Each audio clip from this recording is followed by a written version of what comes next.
Salmo 73. Diz assim a palavra de Deus: verdadeiramente, Deus é bom para com Israel. Deus é bom para com os limpos de coração. Quanto a mim, os meus pés quase se desviaram. Pouco faltou para que escorregassem os meus passos. Pois eu tinha inveja dos nécios, quando via a prosperidade dos ímpios, porque não há apertos na sua morte, mas firme está a sua força. Não se acham em trabalhos como outros homens, nem são afligidos como outros homens. Por isso, a soberba os cerca como um colar, vestem-se de violência como de adorno. Os olhos deles estão inchados de gordura, eles têm mais do que coração podia desejar. São corrompidos e tratam maliciosamente de opressão, falam com arrogância.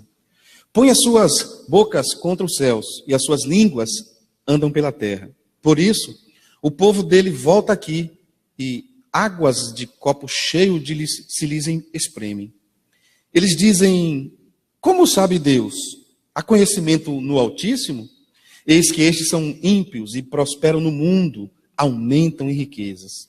Na verdade, que em vão tenho purificado o meu coração, lavei as minhas mãos da inocência, pois todo dia tenho sido afligido e castigado a cada manhã. Se eu dissesse falarei assim, eis que ofenderia a geração de teus filhos. Quando pensei em entender certas coisas, foi muito doloroso para mim, até que entrei no santuário de Deus. Então entendi eu o fim deles. Certamente tu os puseste em lugares escorregadios, tu os lanças em destruição. Como caem na desolação, quase no momento, ficam totalmente consumidos de terrores. Como um sonho quando se acorda, assim, ó Senhor, quando acordares, desprezarás a aparência deles. Assim o meu coração se azedou, sinto picadas nas minhas entranhas. Assim me embruteci e nada sabia. Fiquei como um animal perante ti. Todavia estou de contínuo contigo. Tu me sustentaste pela minha mão direita. Guiar-me-ás com o teu conselho e depois me receberás na glória. Quem tenho eu no céu, senão a ti? E na terra não há quem eu deseje, além de ti. A minha carne e o meu coração desfalecem, mas Deus é a força do meu coração e a minha porção para sempre. Pois eis que os que se alongam de ti perecerão. Tu tens destruído todos aqueles que se desviam de ti. Mas para mim, bom é aproximar-me de Deus. Pus a minha confiança no Senhor Deus, para anunciar todas as suas obras. Amém, meus irmãos? Como vocês sabem, eu fui pastor um tempo em Salvador, eu passei 10 anos e 4 meses em Salvador. Na nossa igreja, nós tínhamos um rapaz, um bom rapaz, uma boa pessoa. Pensa numa pessoa boa, um cara legal, um cara muito legal. Mas ele teve um problema com a sua irmã na infância. E esse problema com a irmã na infância criou no coração dele uma crosta, um sentimento. E esse sentimento foi tomando conta dele, que isso se tornou uma amargura, se tornou num ódio, num rancor, numa mágoa. E pasmem, ele carregou isso durante quase 40 anos. Esse moço não conseguia ter paz. Ele sofria de muitas enfermidades. Não sei se os adolescentes estão entendendo o que eu estou falando. Mas ele sofria de muitas enfermidades. Ele não parava. Não sei se os adultos estão entendendo o que eu estou falando. Se os homens estão entendendo. Se as mulheres estão entendendo. Mas ele sofria coisas absurdas. Para você ter ideia, ele teve de fazer uma cirurgia no coração que foi uma coisa assim desesperadora. Mas um dia, ele resolveu mudar. E quando ele resolveu mudar, ele entendeu que ele tinha que fazer uma faxina na alma. Ele tinha que mudar olhando para dentro dele. Porque estar numa igreja não resolveu o problema dele. Entrar numa igreja não resolveu o problema dele. E um dia eu disse para ele 3 palavras, que são as 3 palavras que norteiam a minha fé. Essas 3 palavras estão contidas, implícita ou explicitamente, em 1 Coríntios 15, 58. A primeira palavra que norteia a minha fé é firmeza. Se uma pessoa não tiver firmeza na vida, ela se torna uma pessoa vulnerável. Segunda palavra é constância. Se uma pessoa não for constante nas suas decisões, se uma pessoa não for constante nas suas escolhas, ela pode pagar um preço muito alto na vida. Eu conheço um jovem que ele estava num mundo assim solto, fazendo tudo que a carne dele queria. E esse jovem, ele recebeu de Deus a oportunidade, e Deus tocou profundamente no coração dele, ele voltou para a presença do Senhor. E quando ele voltou na presença do Senhor, foi algo tão fantástico, que ele não queria mais contato com a vida antiga dele. Mas ele não foi constante. Porque Satanás botou uma mulher na vida dele muito bonita. E essa mulher, no primeiro momento, foi, entre aspas, uma bênção na vida dele. Mas ele voltou com toda a força, 7 vezes mais. Porque ele não foi constante na decisão que ele tomou. Disse para esse rapaz: você precisa ser firme com o propósito de Deus no seu coração. Você precisa ser constante. E a terceira palavra, irmãos, essa palavra está contida no nosso projeto de igreja multiplicadora. E lá atrás eu já disse isso para ele. Intencionalidade. O ser humano cristão precisa fazer as coisas com intencionalidade. Pense bem no que eu vou te dizer. Você está aqui por quê? Eu não tenho bola de cristal, mas é provável que aqui me ouvindo, tenha pessoas que veio aqui, porque o carro, se você nem dirigir, ele já vem sozinho, porque você tem 10 anos vindo para aqui. Há pessoas me ouvindo, que estão aqui, porque o pai trouxe, a mãe trouxe. Há pessoas que estão aqui me ouvindo, que vieram, porque se ela não vier à igreja no domingo, a segunda-feira parece que o pneu vai furar. Parece que tem uma maldição, não tem que ir à igreja. Nós precisamos ter intenção, irmãos. Eu vou para a igreja fazer o quê? Eu vou para a igreja porque eu sou a igreja. Eu vou para a igreja porque eu quero, junto com meus irmãos, celebrar, cultuar a Deus. Ainda que a mensagem do pastor não seja boa, eu não estou lá por causa do pastor. Eu estou lá por causa do Senhor. Amém? Vamos repetir quais são as 3 palavras? Firmeza e intencionalidade. Olha, aplique isso a tudo na sua vida para você ver. Pense bem, o que é que o inimigo quer fazer com você? O inimigo está firme. Se o inimigo está firme no propósito que ele tem de lhe derrubar, seja firme no propósito de santificação, porque a Bíblia diz: sede firmes e constantes, sempre abundantes, sabendo que no Senhor o que você faz não vai ser em vão. Mas a Bíblia diz também: resistir ao diabo, isto é, seja firme contra as obras do diabo, e ele, firmeza. Constância, irmãos, é a capacidade de ir mais, e mais além. Sabe por quê? Porque o coração da gente é uma terra que precisa ser alcançada. Em Jeremias 17, 9, ele diz assim: enganoso é o coração, mais do que todas as coisas. Quem o conhecerá? Irmãos, nós temos uma capacidade absurda de conceber o engano. E o coração tem essa capacidade de se apegar. O coração se apega a um carro, irmãos. E a gente olha para o carro assim e fala: caramba, você é demais, eu estou apaixonado por você. E a gente se apaixona por um carro.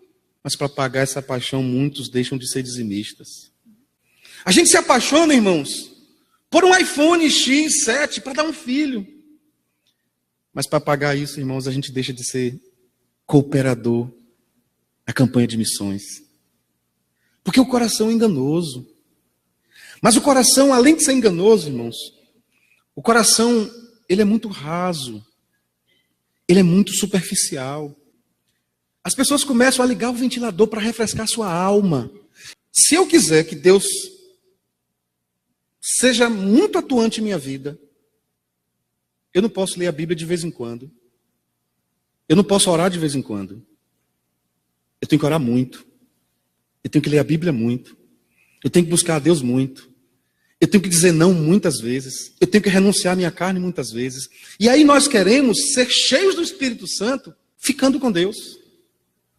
E quem é o crente que fica com Deus? Bom, o crente que fica com Deus é aquele que vem à igreja. Porque cá para nós, irmão, eu acho massa vir à igreja de domingo. É massa, né? Pastor pede todo mundo de verde, amarelo, azul e branco. Pronto, olha que coisa linda, tá lindo. Mas a vida com Deus é mais profunda do que isso.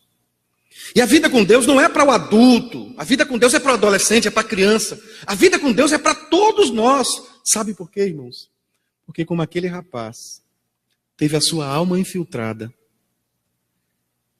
ele psicossomatizou. E quando ele psicossomatizou, a alma dele foi infiltrada. Ele começou a transformar a sua psique, a sua vontade, as suas inclinações, as suas decisões, as suas emoções. Ele começou a transformar em pensamentos, em sentimentos. E ele foi invadido por isso, e ele começou a não querer mais relacionamento com aquela irmã. E isso bloqueou a vida dele, irmãos. E o que isso tem a ver com esse rapaz aqui? O rapaz que nós estamos lendo acerca da vida dele, ele escreveu o Salmo 73, 74, 75. É o Asaf. Asaf escreveu esse salmo e ele era um sujeito muito talentoso. Asaf era um sujeito que tinha muita experiência com o culto cristão, com as coisas de Deus. E Asaf começa a narrar no seu testemunho que ele era uma pessoa, e o primeiro versículo ele vai dizendo: verdadeiramente Deus é bom. Asaf é um sujeito que começa a dar declaração doutrinária da bondade de Deus. Ele tem uma experiência com o Senhor, e a experiência que ele tem com o Senhor leva-o a dizer para outros: Deus é bom. Deus é muito bom. O problema é que ele não sabia. Ele já estava uma pessoa abatida pelas suas emoções. Ele era uma pessoa que já estava precisando de cura interior. E nós estamos falando nessa série sobre cura interior, levando em consideração que algumas pessoas não entenderam ainda que todos nós precisamos entrar num processo investigativo para perceber se nós, em alguma ou em outra área, não estamos precisando de uma cura. Quer ver uma coisa, irmãos? Você entra nessa igreja. Ao entrar nessa igreja, eu combino aqui com o pastor Marcelo, eu combino com Cláudio, eu combino com João e eu combino com Gleise. Você é uma mulher. E eu chego aqui com o pastor Marcelo e digo assim: pastor Marcelo, nós vamos chegar para essa irmã e dizer bem assim: seu cabelo está feio, hein? Aí o pastor Marcelo dá uma volta, chega lá e fala: irmã, seu cabelo está feio, hein? Mas ela saiu de casa, ela se produziu, ela olhou no espelho, ela disse: meu cabelo está bonito. Mas o pastor disse para ela que o cabelo dela está feio. E aí depois o outro pastor diz que o cabelo dela está feio. E Cláudio dá uma volta com Marcelo pertinho e diz assim: irmã, mas seu cabelo não está muito bonito não, hein? E daqui a pouco vai João e diz assim: irmã, seu cabelo está bonito não, hein? Mas até então foram pessoas que não têm tanto conhecimento de cabelo. Aí vai Gleide. Aí Gleide diz: menina, oi, miga. Tudo bem, miga? Tudo bem. Aí começa a conversar. Daqui a pouco o Gleide diz assim: irmã, seu cabelo está feio. Irmão, deixa eu te fazer uma pergunta. Vocês acham que essa irmã vai sair daqui achando que o cabelo dela está como? Por quê? Porque ela foi induzida pelo seu coração, não foi pelas pessoas. É porque a alma dela, as feridas que estão no coração dela, estão tão à flor da pele, que se alguém disser é assim, ela vai acreditar que é assim. Nós temos algumas feridas escondidas que precisam ser tratadas no altar de Deus. E o altar de Deus é um lugar que trata as feridas. Muitas pessoas dentro da igreja cheias de feridas. E pessoas cheias de feridas, elas ferem, mas elas começam ferindo o coração de Deus. Porque Deus fala. Elas não escutam a voz de Deus. E você veio aqui hoje, eu queria dizer que Deus tem intenção de curar as feridas do seu coração. Você já prestou atenção? E eu vou te fazer algumas perguntas. Preste bem atenção. Você tem mantido as suas amizades? Ou você tem descartabilidade com as suas amizades? Tem gente que tem uma capacidade de migrar entre uma amizade e outra absurda. Faz uma amizade hoje, 6 meses depois, mas no primeiro momento, essa amizade, irmão, parece que só tem essa pessoa de amiga. Aí tem uma amizade que é um negócio que todo mundo olha e fala: misericórdia, que é isso? 2 meses depois, não se fala mais. Aí migra para outra, e migra para outra, e migra para outra. E sabe o que acontece, irmãos? Você percebe que é uma pessoa que precisa de novidade relacional para ter felicidade existencial.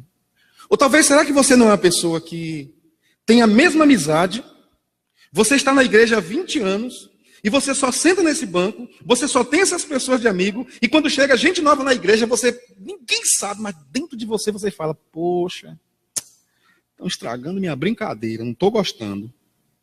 Como lá em Itapuã, a irmã me disse, pastor, estou preocupado. O que foi, minha filha? O que aconteceu? Tem muita gente nova chegando na igreja. Minha irmã, isso é sua preocupação, vai discipular. Talvez você seja uma pessoa que você tem medo de fazer amizades. E aí o Cristo que está em você, que amou pessoas de tal maneira que deu seu filho. Deus deu o filho dele para morrer por pessoas, para que ele ama pessoas. E há muitas pessoas tão enfermas que elas se bastam. E é mais ou menos dessas coisas que aconteceram com Asaf. Asaf achava que Deus era bom. E ele começou a achar que Deus era o tipo de Deus bom que não ampliava, que simplesmente paralisava e estacionava. Então ele começa dizendo, Deus é bom para com Israel, para com os que são limpos de coração. Mas ele diz assim, Deus é tão bom, Deus é tão magnífico, mas os meus pés quase se desviaram. Observe o que o salmista está dizendo, irmãos. Quem está falando não é um membro da Igreja Batista Alvorada. Quem está falando não é um homem qualquer, não é uma mulher qualquer. Era um homem que era tido como um homem que abria o culto. Era um homem que fazia com que os louvores eram propagados. E esse homem começa dizendo que Deus é bom. E daqui a pouco ele diz, Deus é bom, mas eu sou diferente de Deus. Deus é amoroso, mas eu sou diferente de Deus. E há pessoas assim na igreja. Quem ama é Deus e eu não amo.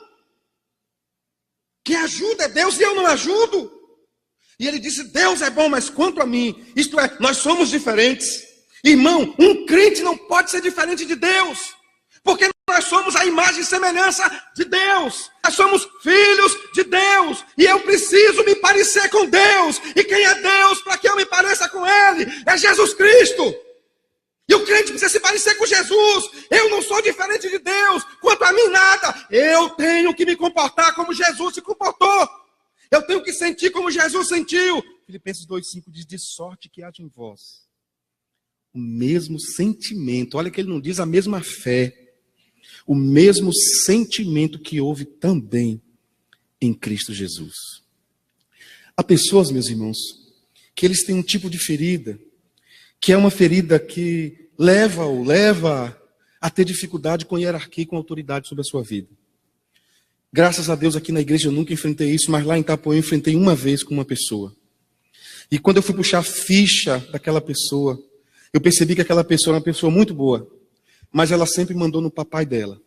Ela sempre mandou na mamãe dela. Ela sempre mandou em todo mundo. E agora ela queria mandar no pastor. E ela queria mandar na agenda do pastor. E ela queria mandar na esposa do pastor. E ela queria mandar nos filhos do pastor. E ele queria mandar em tudo. E aí ninguém disse para ela, peraí. Até aqui você manda. Daqui em diante, mando eu. Até aqui quem manda é você. Daqui em diante, mando eu. Há pessoas que não conseguem se submeter à autoridade porque lá atrás não obedeceu o pai, não obedeceu a mãe. E eu ouço a minha mãe aqui ecoando na minha alma, no meu coração. Meu filho, um bom filho. Acho que a sua mãe disse para você também, que foi a mãe que inventou isso, eu acho. Um bom filho é um bom esposo, um bom pai. E eu digo sempre, um bom filho é bom tudo. Porque um bom filho que aprendeu a ouvir seu pai e sua mãe, ele vai ouvir a voz de Deus, porque um bom pai, uma boa mãe, ensina a palavra de Deus. Amém, meus irmãos? Então o salmista, ele está dizendo, olha, Deus é lá, o amoroso é Deus, mas quanto a mim, eu estou muito diferente. Eu estou em outro patamar. Por que eu estou em outro patamar? Porque os meus pés quase se desviaram. E aí Deus olha para Asaf com esse conflito, dizendo que os pés quase se desviaram, dizendo que quer voltar para o mundo. Deus olha para Asaf com misericórdia. Primeiro é que Deus deixa Asaf falar, porque falar é terapêutico. Falar abre as comportas da alma e do coração, e ele começa a falar, os meus pés quase se desviaram. E aí eu fico impressionado com o silêncio de Deus, gera perguntas no coração de Asaf, e Deus pergunta para Asaf, por que os seus pés quase se desviaram, Asaf? Ele diz, Senhor, porque eu tinha inveja. Há pessoas que precisam de cura porque são pessoas invejosas. Há crentes invejosos, há pastores invejosos, há líderes invejosos, há mulheres invejosas, há adolescentes invejosos, há jovens invejosos, há mulheres invejosas. E ele disse: eu fui invejoso. Ah, pastor, me perdoa. O senhor agora pegou pesado. Não existe crente invejoso. A irmã vem aqui à frente e diz assim: gente, eu quero agradecer porque minha filha passou em medicina, né? Aí tem uma outra mulher na igreja que tem 4 anos que o filho está orando para passar em medicina. Aí no coração dela fala: você pode até não entender, mas às vezes é inveja. Às vezes uma pessoa entra na igreja com seu esposo, e seu esposo na igreja é uma bênção. Pensa num homem santo. Mas em casa um pedaço de jegue, misericórdia. Aí você entra na igreja e o irmão parte o senhor. Porque tem gente que na igreja é uma bênção, mas em casa é advogado, é office boy do diabo. E aí o homem é um pedaço de cavalo lá na casa e chega na igreja tranquilo. Aí você, olhando para a sua vizinha, a vizinha que está sentada ao lado, e você olha e você conhece a vida dela, você fala bem assim: poxa, todo mundo acha aqui que eu vivo bem.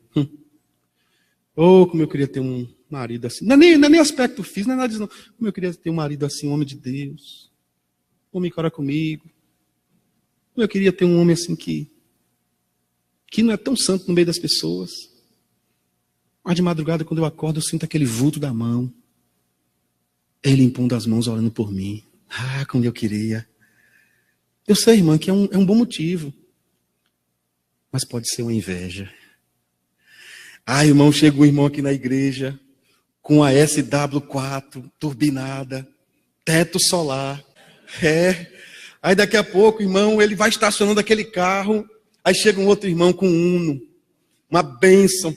Tá fumaçando, tá parecendo fogueira de São João e a fumaça subindo, irmão. Daqui a pouco você olha e diz assim: oh Deus, por que essa bênção não veio para mim? Inveja, irmão. Ou às vezes, irmão, você não estudou, não se preparou, não fez nada. Enquanto o irmão ia estudar, você ia para a festa. Aí agora o irmão está bem, posta uma foto no Face lá em Paris.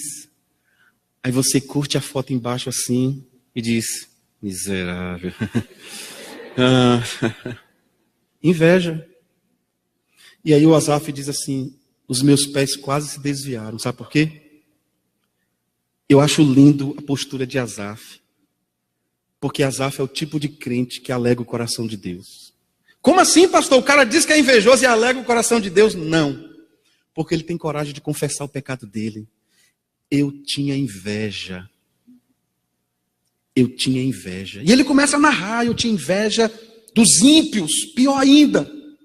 Eu tinha inveja dos ímpios porque eles eram prósperos. E agora Asaf começa a viver um grande conflito. E as feridas do coração dele, ele começa a demonstrar essas feridas. Ele diz assim: como é que eu tenho tão pouco, tendo um Deus tão grande? Como é que eles têm muito, tendo um Deus tão pequeno? E ele começa a viver os conflitos. E o conflito de Asaf vai se agigantando. E Asaf vai tirando o olhar da cruz do Calvário. Asaf deixa de olhar para Jesus. E a Bíblia diz que ele diz: eu olhava para o ímpio. E quando eu olhava para o ímpio, eu comecei a ver a prosperidade deles. E eu quero dizer para você que quando nós olhamos para o que está à nossa volta, nós vamos ver o resultado do que está à nossa volta. Mas quando nós olhamos para Jesus, nós vamos recolher os frutos de Jesus. Asaf tirou o olhar de Cristo. E uma pessoa ferida, uma pessoa que precisa de cura interior, é uma pessoa que tira o seu olhar de Jesus.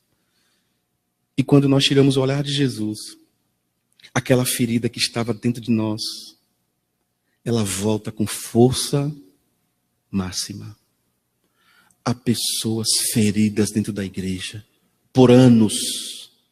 Escuta a palavra, ouve a palavra, entra na igreja, sai da igreja, mas continua ferida. E às vezes feridas até em nome de Deus. Feridas em nome de uma religiosidade. Mas eu quero te dizer, em nome de Jesus, você precisa ser uma pessoa firme, uma pessoa constante e uma pessoa com intenção de receber a cura em nome de Jesus. Asaf começa a dizer que ele sentiu ritmia, ele sentiu palpitação nos rins. A Bíblia diz que Asaf diz o verso 21, assim o meu coração se azedou azedou, uma pessoa que precisa de cura, e ele foi entrando num marasmo, ele foi entrando num coquetel de feridas, e ele passava pela blitz da dor, e a blitz da dor ia aderindo a alma dele, o coração dele, e ele foi azedando. Ele diz: o meu coração se azedou. O que é uma pessoa azeda, irmãos? Uma pessoa azeda, ela costuma dizer bem assim: comigo é assim. Eu falo mesmo. Eu sou sincera. Geralmente, pessoa azeda fala essas coisas. Geralmente, uma pessoa azeda diz assim: doa em quem doer. Eu falo. Geralmente, pessoa azeda, irmãos, quando você vai compartilhar uma felicidade, quando você vai compartilhar uma bênção, pessoa azeda, ela sorri de canto de boca. Que bom. Asaf diz: eu fiquei uma pessoa azeda. E olha que o azedume vai tornando a pessoa uma pessoa solitária. O azedume afasta as pessoas. Quem quer estar perto de uma pessoa azeda, Nilson? Me conta aí. Lia, quem é que quer, Rogério, estar perto de uma pessoa azeda? Uma pessoa azeda é uma pessoa que vive sozinha, sozinho. E ele diz mais, ele fala assim no versículo 22, no 21 ainda: assim o meu coração se azedou, eu sinto picadas nas minhas entranhas. Observe que o processo da psicossomatização é tão grande que ele diz: eu sinto. O que eu estou sentindo está gerando em mim contrações. Ele sente toques no seu interior. É como se ele estivesse recebendo marteladas, porque quem precisa de cura é uma pessoa que está recebendo martelada na sua alma. E ele diz: eu comecei a sentir pancadas, picadas nos meus rins. Eu bebo água, mas eu continuo sentindo a mesma coisa. E olha o que diz o 22. Assim me tornei uma pessoa bruta. Quantas pessoas brutas na igreja, irmãos? Sem educação, sem doçura. Gente que às vezes não entende que Jesus é o motivo da nossa alegria. E Asaf está dizendo o processo, o caminho, a saga da dor dele, a saga da ferida dele. Ele foi dizendo para a gente: olha, eu não nasci uma pessoa bruta. E nós precisamos entender isso. Há pessoas que não são brutas, elas se tornaram brutas, elas estão brutas. E elas precisam entender que elas podem voltar a ser como eram antes. E se nunca foram, Jesus é o nosso modelo, é a nossa origem. Porque em Cristo nós iniciamos tudo. E ele diz: eu me tornei uma pessoa bruta. Por quê? Porque o meu olhar era um olhar vagueador. O meu olhar era um olhar sem referência. E aqui, irmãos, eu quero dizer uma coisa para os adolescentes. Meus queridos adolescentes. Algumas mazelas presentes, isso é pesquisa. Algumas mazelas presentes na vida de muitos adultos doentes começaram na adolescência. E quem está me ouvindo aqui sabe o que eu estou dizendo. Quem está me ouvindo com o ouvido da alma sabe o que eu estou dizendo. Pecados que estão presentes na vida de muitos adultos hoje, eles são oriundos da adolescência. E ele disse: eu fui me tornando. Hoje eu sou uma pessoa bruta. E o pior, eu não tenho consciência disso, nada sabia. E ele vai dizendo: eu fiquei como um animal perante ti. Olha que não é uma expressão. Quando eu usei a palavra jumento aqui, muita gente deu risada. Vixe, esse pastor é todo irreverente. Olha aí, não é a Bíblia. Sentimentos animalescos, comportamentos animalescos. Ele foi se tornando um animal, porque ele não raciocinava, porque ele fazia com que o seu lombo fosse um lombo de carga. E esse é um contexto de transporte de animal. Ele era um carregador de cargas. Fiquei como animal perante ti. Verso 23 diz assim: todavia, ele vai nos mostrar a incondicionalidade da fé. Todavia, estou de contínuo contigo. Tu me sustentaste pela mão direita. Guiar-me-ás com teu conselho, depois me receberás na glória. Ó Senhor, quem tenho eu no céu senão a ti? Ó Senhor, quem tenho eu no céu senão a ti? É como se ele estivesse dizendo: Senhor, independente do que eu estou vivendo e passando, onde é que eu vou buscar ajuda? Não, onde é que nós vamos buscar ajuda? Seja bem honesto. Onde nós vamos buscar ajuda para algumas coisas na vida? Porque você já passou por tantos psicólogos, tantas psicólogas, tantos terapeutas, tantas coisas não deu certo. E o pior, irmãos, porque uma pessoa que cresce em comunidade, cresce em igreja, pode ser qualquer igreja. Um jovem que cresce na igreja e que faz as coisas na sua comunidade é um jovem que lá fora vai ser preeminente. Agora você imagine você dentro da igreja há tantos anos, ouvindo tantas coisas, e você continua a mesma pessoa. Qual a esperança para você, irmão? Qual a esperança para você? Se você continua durante anos que você corta e reata amizades por causa de pequenas coisas, você vai ficar uma velhinha, um velhinho, com a alma envelhecida. Tem pessoas aqui na igreja que já estão chegando a 80 anos, mas tem a alma de um adolescente, porque estão vibrando com a vida. Mas eu conheço umas 2 pessoas aqui na igreja que eu oro pedindo: Senhor, abre os olhos, porque no dia que a velhice chegar, essa pessoa vai tomar um susto, porque essa pessoa não está desfrutando a vida. E o Asaf vai dizendo bem assim: que tenho eu no céu, Senhor, senão no ti? Como é que eu vou ficar olhando para a terra? Como é que eu vou ficar olhando para as pessoas? Eu vou olhar para o céu. E na terra, me diga alguém que eu possa desejar, me diga algo que eu possa desejar mais do que a Deus. Irmãos, não há nada nesta terra mais desejável do que o relacionamento com Deus. Diga amém. Não há nada mais gostoso nessa terra do que estar na presença de Deus. Entrar aqui, irmãos, ou em qualquer outro lugar que adora a Deus e cantar louvores. Você vai ter uma semana diferente. Eu não estou profetizando, não estou lhe afirmando, porque você está começando uma semana na presença de Deus. Tem um jovem aqui me ouvindo que é uma pessoa maravilhosa. É um jovem com uma boa formação, uma pessoa maravilhosa. Ele é da nossa comunidade, ele me procurou um dia. Ele estava tendo sérios problemas emocionais. Ele chegava no trabalho dele, ele não conseguia produzir. E ele via para o gabinete, a gente orava, eu conversava, orientava, nananã. E um dia nós estávamos orando. E ele disse: pastor, eu estou bem melhor. Mas eles ensinaram tantas coisas a ele. E apenas alguém que o ouviu e que orou com ele, ajudou a mudar a história da vida dele. Ô irmão, quantas pessoas estão nesse momento tentando tirar a vida? Como aquele rapaz de ontem me disse: pastor, como que eu vou dizer para minha família que agora eu não posso mais trocar o carro dos meus filhos? Pastor, como é que eu vou dizer a meus filhos que eu não posso mais dar carro a eles? Pastor, como é que eu vou dizer a meus filhos que eles vão morar numa casa mais paupérrima? Eu disse: meu filho, se você não quiser dizer, deixa que eu digo. Quantos anos eles foram abençoados por sua vida? Meu filho, você pode dar carros a ele, mas hoje você não pode mais, entenda isso. Agora vá trabalhar para você poder de novo. Mas se não puder, desfruta os seus filhos são mais importantes que os carros. Tem pessoas que ficam com o olhar em tudo e deixam de olhar para a vida. Ô irmãos, eu só idolatro Jesus, mas eu sou apaixonado pela vida.